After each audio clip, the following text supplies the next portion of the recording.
bago tartiba goshe barago baul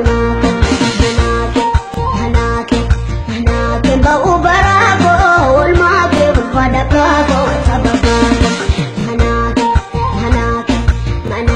ba ubarago ul make pada bago sabago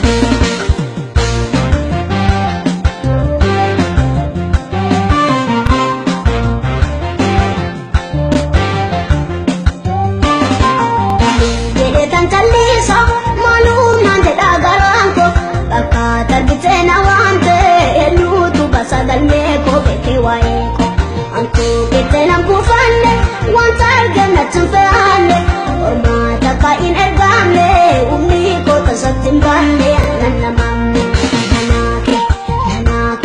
manake ba ubarago olmake bufada bago tabaka manake ba ubarago olmake bufada bago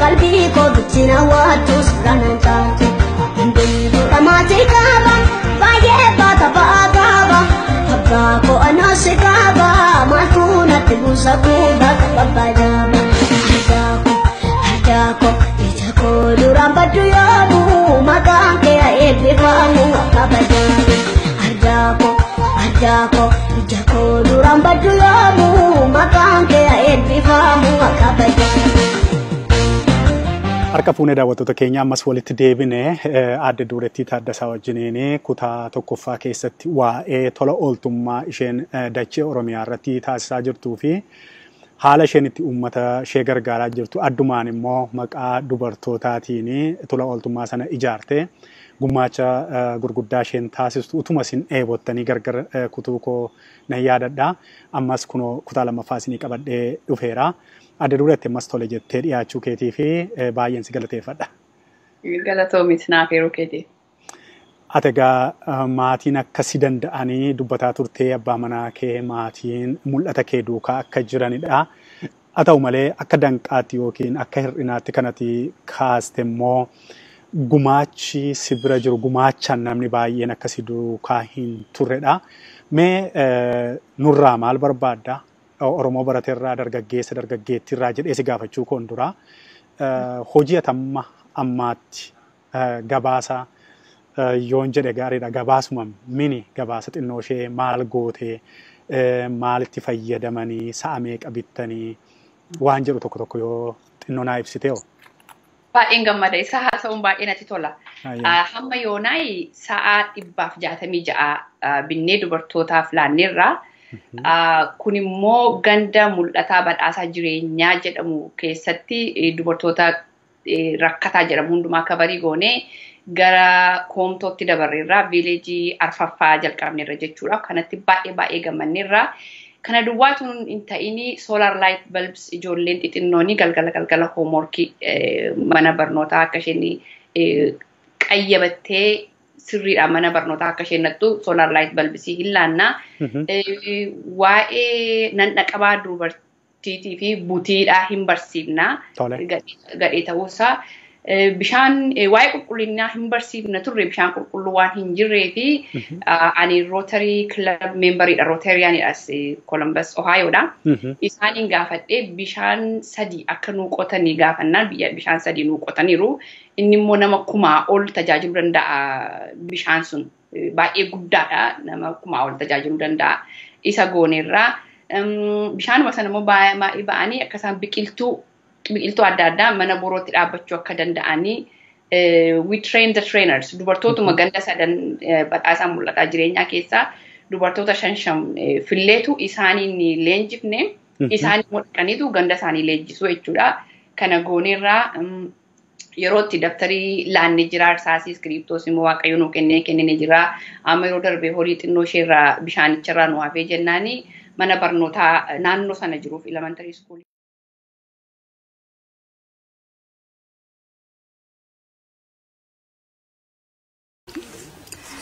waaqayyo waaqa nama irraanfatame ilaaluu fi mana tamaarii maskaram hulatti jedhamu durqaas jedhama ammoo biiftuu jedhama natti fakkaata isaan immoo macaafa ingiliffaa biology english general science isa immoo gumaachineerra jechuudha waan adda addaa goonirra sa'a duwwaa laanna miti sa'aan ullaan kun immoo kennichi in daddabala dabaree jechuun maayinni isa si ibsuu hin danda'ama Pelees eeyye dabaree jechuun aadaa bareedaa aadaa Oromooti kanammoo hundee dhaaba gargaarsaa sanatu nu barsiise isaan irraa fudhanne dabaree jechuun Oromoon dur inni waa qabu harka qalleeyyiidhaa fi ameessa kenna yookiin morraada kenna.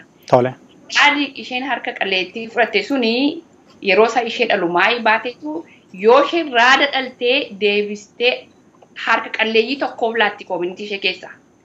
Akkasitti wal gargaara dur Oromoon. Garuu seerri abashaadhaa waan kan warkaa balleessee fi amma fidaniiru isatti gochaa jirra. So the firstborn calf will be given to another woman on our waiting list. So the gift multiply by itself. Akkasiin 166 kuni amma already 81 dhaleera. Dabarsaanis gara 13 ol kenneera. Akkasittiin adeemaa jira gaa kana gooneerra ayyaana dabarees immoo 3-4 ayyaaneffanneerra. Baay'ee egaa kun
akka dubbii afaan nama qabsiisaa maalirra akka kaatanii waggaa meeqa dura akka yeroo du'a Mallas Zeenaawwii sana sarvee kee paayiletii sarvee keetiif akka biyya itti ragaa kanatti dubbattu probably amma waggaa 5 jaarra gaheera natti fakkaata hojii kana erga jalqabdee as egaa kunoo bu'aa ba'ii isaarra darbee sa'a 166 dubartoota Oromootii bituu jechuun isarra caalee immoo tajaajilli keessan waan hunda galaa yookiin holistic ta'ee barumsa kennuu aadaa gaarii mochi keessatti barsiisuu aadaa kana keessa aadaa dabaree isa jette ammaa kana baay'een itti gammadee dhuguma sitti dubbachuudhaaf taanaanii dura kan dhalattu yoo goromsa taate goromsa sana immoo dabartee kan biraadha kennuu akkatti baran kana aadaa akkasii kana qabaachuu keenyaa fi aadaa kana immoo ati immoo akka inni deebi'ee revive ta'ee uummata keessatti hojiirra oolu taasisuu keetii fi egaa ani isin galateeffadhu daawwattoonni koo waan jedhan siin haa jedhani. Egaa kana wal qabatee ammallee waa tokko akka ati dubbatu kana irratti barbaadu mee Oromoorraa maal barbaadda? Oromoorraa kan hin barbaadu dhugaa dubbachuuf taanaanii haasaa xinneessuu hojii baay'isuun barbaada. Haasa'urra hojii maal namoonni hojii hojjetan jiru. Biyyi keenya waan baay'ee barbaada waan baay'ee mana barnootaa hin barbaada bishaan hin barbaada hakiimii hin barbaada karaa hin barbaada wayyaa hin barbaada nyaata hin barbaada rakkinni isaa baay'eedha bilisummaa hin barbaada. Namni keenya namoota hojii akkasii hojjennu anas haa ta'u nama kaanis adaraa akka gumaachanii namoota hojii kanan hojjedhee ka'ee kana bira akka dhaabatan maallaqaan na tokkoffaa. Lammaffaan immoo amma grant writers barbaanne nama grant writing nu godhu dhaabota nu gargaaruu danda'u yoo jiraate maaloo barbaadanii grantii ituu nu barreessanii grantii nu arganii kun unuuf tajaajila guddaadha. We are facilitators. Unu facilitate hin goona addanaa waan jiru hundumaa biyyatti dabarsinee hojiin akka inni hojjetamu hin goona. Mul'ataadhas waan jiru transparency ni one of our core value. Waan jiru hundumaa arguu danda'a namni kana godhe. Kanaaf grant writersiif baay'ee barbaanna akka namni nuu gumaachu $5 ta'u 10 isaa ta'u 10 isaa ta'u waan goonu beekna. Kanaaf namni akka nuti dirmatuuf baay'ee nan kadhadha jechuu nan danda'a. Baay'ee fayyaa ta'e erga grant writersii jette amma biyya Ameerikaa kana keessa qofa piroofeesaroota baay'eetu yuunivarsiitii irra barsiisa. Piroofeesaroonni kun immoo dhaabbata garaagaraa beeku dandeettii barreessuu garaagaraa qabaatu. Dhaabbanni isaan keessa hojjetan mataan isaa kaampaaniin gurguddaan jiraachuu mala akkuma kana immoo waliin neetwoorkii qabaachuu ni danda'u ta'a.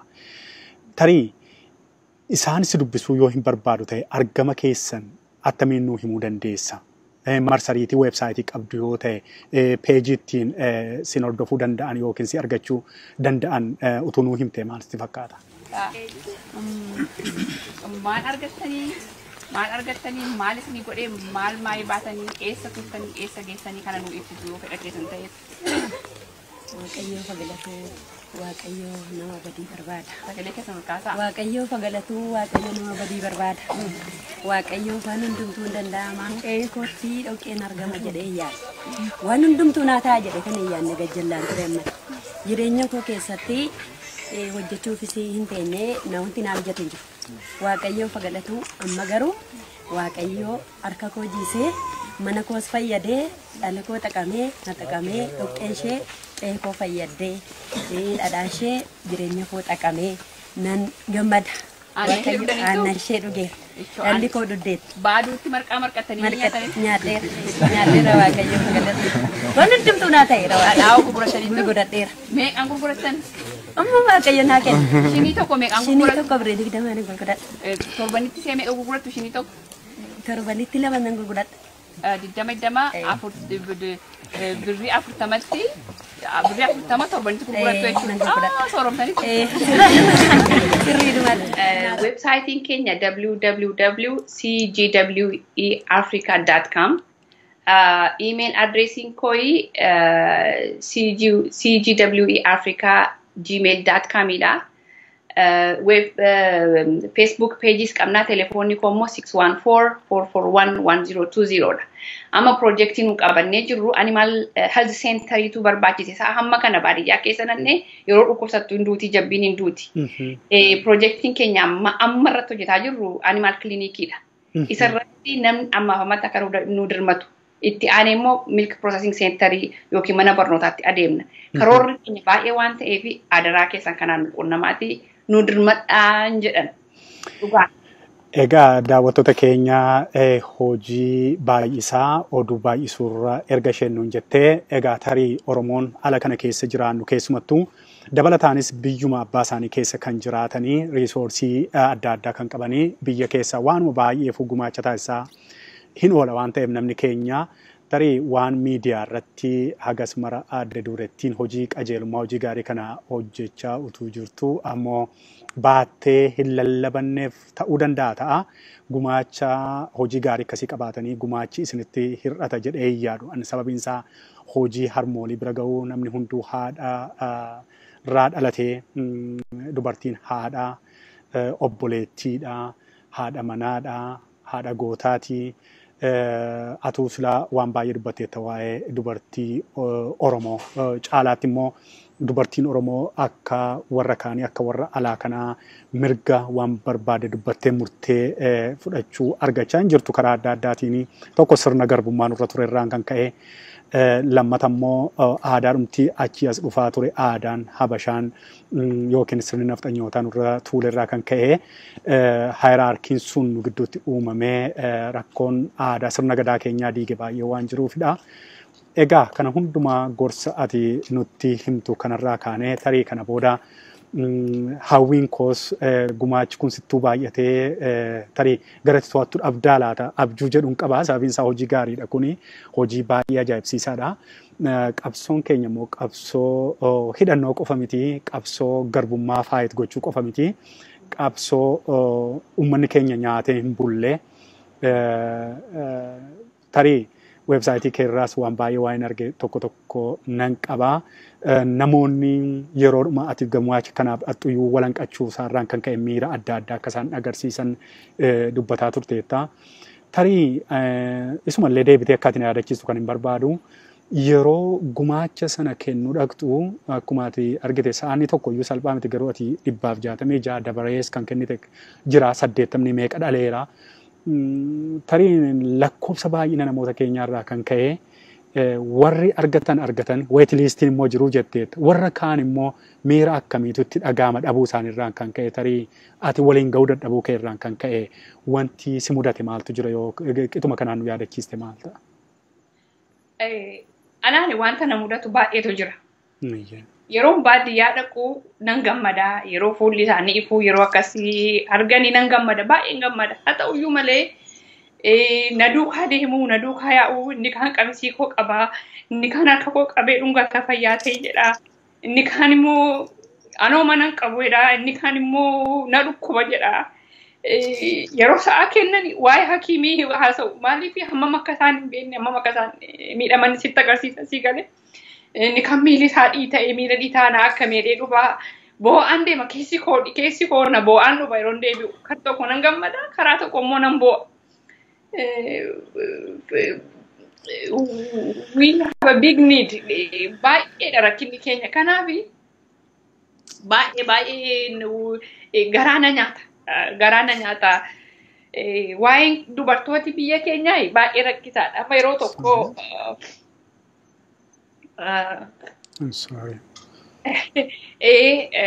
warrumti deeman keessummaa na duukaa deemanii hin na'u sammuu isaaniitii ol ta'a. Maayinni naan jedhu hin galuuf yeroo namni na duukaa bo'u yookiin bo'u isaan mataan isaanii dhugaa wal gargaaruu qabna kana kaasudha. Daawwattoota keenya kana caalaa itti fufuu hin dandeenye egaa aadde durettiin waan nyaadhu dhabee jettee miti yookaan nan beela yookiin nan dheebodhe na gargaara jettee isinitti boosituu hin taane Oromoo qaama keessantu beela'ee qaama keessantu haadha keessantu rakkina keessa jira haadha keessantu mana caccabduu keessa jira jireenya caccabduu keessa jira jetteetii miira kana fakkaatu. Anis kana caalaa gaaffiif deebii wajjin gochuu hin danda'u. Tarii yoo yeroon argamee natti deebiti ta'e kutaa sadaffaatii walitti deebinaa. Har'aaf garuu tole jettee duretti yaada ajaa'ibsiisaa kana dhuftee nu dhiyeessuu keetii fi ammallee deddeebi'een maqaa daawwattoota koo Dinqa Oromootiinanii uummata Oromoo alaaf keessa jiruutiinanii galata guddaa sii galcha. Tole baay'ee waaqayyo si haa eebbisu. Amma piroojeektii keenya isaa Animal Health Centeridhaa fi kilaasii kan jedhamuun fandii sassaabbataa jirra. Isa yoo sabatti nu hirte isarratti namni dooneeshinii nu kenne baay'een gammada piroojeektii kanaaf. Daawwattoota keenya teessoo isheen jettuu fi piroojeektii ishee akkuma kana iskiriinii kanarraa ilaalaa jirtani kunoo kanaan ilaaluu dandeessu. Qabatamaan immoo iskiriinii koo kana jalatti teessoo ishees argachuu hin dandeessu. Aadde Duretti Taaddasaa yeroo barbaaddanitti bilbilaanis iimeeliidhaanis qixa weebsaayitii isheetiinis kaayyoon ishee waan hundumtuu waan hojjetaa turan gariin baay'een isaa jira jira hubattanii caalaatti morra deddeebinee qophii kana hin dhiyeessina gumaacha isin gootan immoo eessarra ga'eera kan jedhus immoo deddeebinee gaaffiidhaan follow-up gaaffii kana isiniin duukaa buuna Aadde Duretti oppiin arganna jennee yaannaa ammaaf egaa simannaa bilisummaa Oromoo yookaan adda bilisummaa hooggantoota adda bilisummaa Oromootiif Oromiyaa keessi ayyaana guddaa cidha guddaarra jira waan ta'eef yaadannoo kana wal qabsiistanii egaa hojii qaarii hojii qabsoo keenya utubu kana faana akkasin ooftanii abdiin qabaa ammaa fi faaruu kana wajjiniin fayyaanaa ta'a.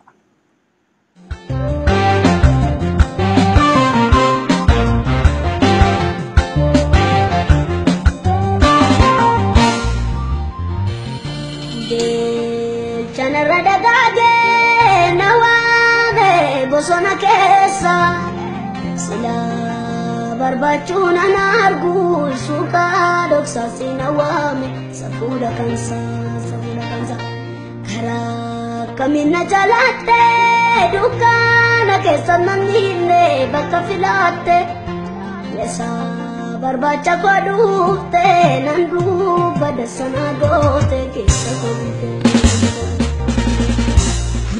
Chanarra dagaage nawaame bosona keessa sila barbaachuun ana argu suuqa dhoksaatti na fuudhe safuudha kansa karaa kamiina jalaatte.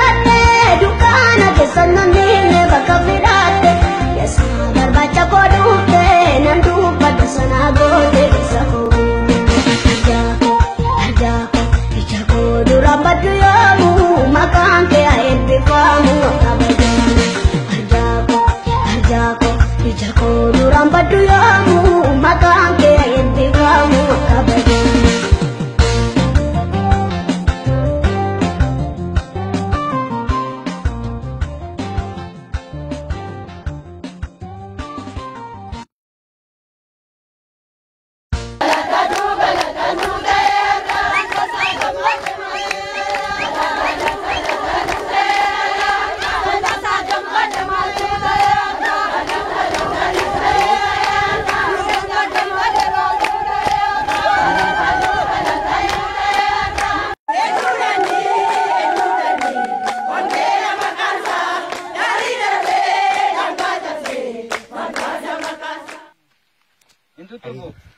Wantu kan sebut warga apa kata alim berkadu. Ada kok yang gaduh aja be. Brenda.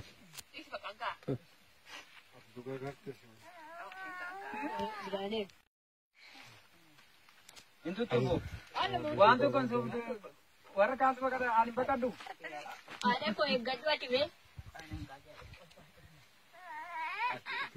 Brenda.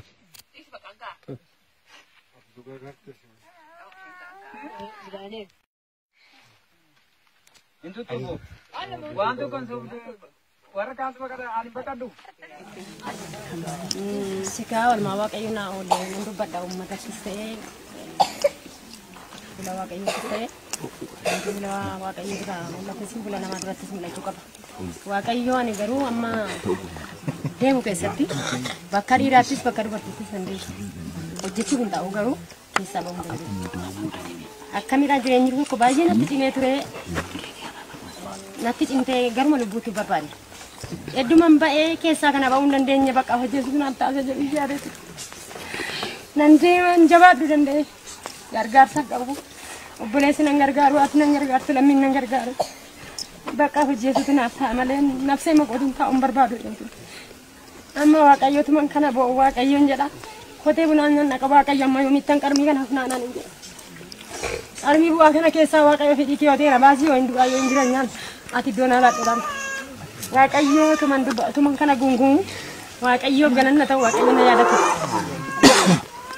amma kasuma natti wetu maltaate marrakatte maltaate gungum tena gaddisifta esattan si gatere waqayyo wada naaf gali odama saatin keessa gore natti dubbata daare elaa ifa guddaatu jira fuula keerra maltaate garbitti ko maali gungumta maali bo adeemta gara deemtutti maa gungumta edduma gargaarsan qabaanne janama waqayyo durattis janama durattis jere baay'ee lubbuu kottu fara dhuufin ture amma immoo anoo sin ganne garbitti ko isattan si gate isattan si buuse maaliif lubbuu ketti fara deje ansi wajjin jira ifa guddaatu fuula kee dura jedhe waqayyo waadaa naa galu gaafa waqayyo waadaa naa galu egaa dubbii waqayyo akka koon ariifatu gaafa waqayyo waadaa naa galu waqayyo ati sakkuma namaa faallaa jammartee moo maa inni ifti ati dubbatu kun dukkana dhaaliyaata sa jedhu waqayyoon gaaffii gaafadhe na dalte waqayyo galanna ta'u kunoo goromsa ishee fideen dhufee dabaltee anaaf dhalteetti qeen koo jijjiirama argatee humnas danjabaadhe ani nama ndaaqoo tokko bitachuu hin dandeenye jechuudha kun oolmaa waqayyo naa ooledha fuula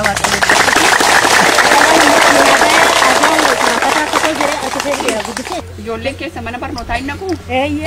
Ibsaan isinii kenname suni maayii isin gargaareera. Ijoolleen galgala hin qayyabatti. Attam goote. Har'ammoo ijoollee warra duraa.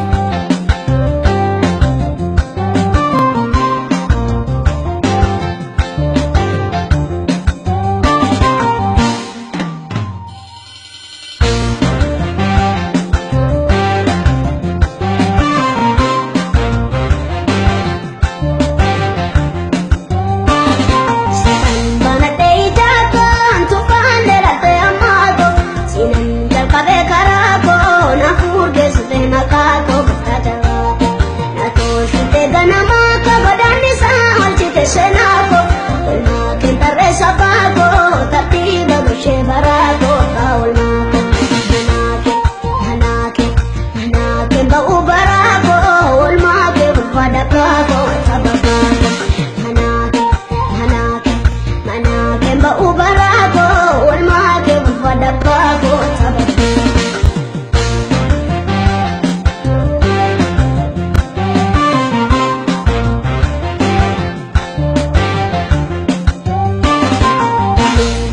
callisa malum nante dagaranko bakka tarbite na wante elutu basadal meko bete waeko anko bete na bufanne wanta argana tunfane ormata ka in ergamne ummi ko tasattimbanne nanna mamme manake ba ubarago walmake bufada bago tabaka manake ba ubarago walmake bufada bago tabaka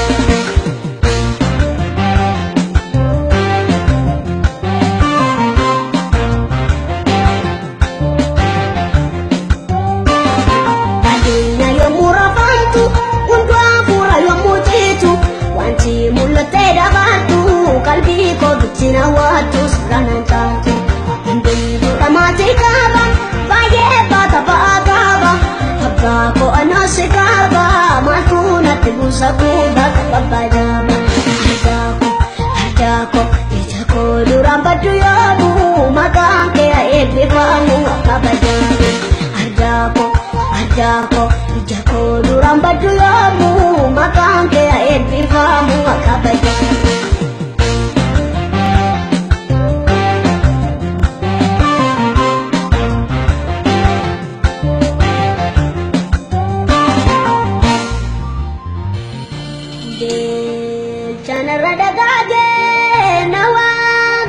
bosona kesa sila barbachuna nargu suka doksa sinawame safuda kansa kara kamina jalate dukana kesa namile baka filate lesa barbacha ko dufte nandu badasana dote kesa kote